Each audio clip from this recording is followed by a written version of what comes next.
आज की वीडियो में जड़ के बारे में डिस्कस करेंगे।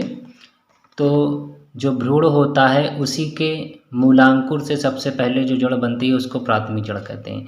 तो ये जो है ये भ्रूण है और इसी से ये जो निकला हुआ है जिसको रेडिकल यानी हिंदी में मूलांकुर कहते हैं, तो ये मूलांकुर है और इसी से आगे जा कर के जब जो डेवलप होती है तो प्राथमिक जड़ बनती है।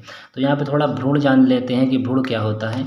तो भ्रूण जो है प्लांट में नर युग्मक होता है जिसको हम परागकण कहते हैं। उसके अंदर सेल्स होती हैं और अंड कोशिका होती है प्लांट में। तो ये दोनों जब आपस में फ्यूज़ होते हैं यानी निषेचन होता है तो उसके बाद जो कोशिका का एक समूह बनता है उसको जाइगोट कहते हैं। और फिर इसमें कोशिकाओं में डिवीज़न होता है और उसके बाद जो स्थिति बनती है उसी को हम भ्रूण कहते हैं।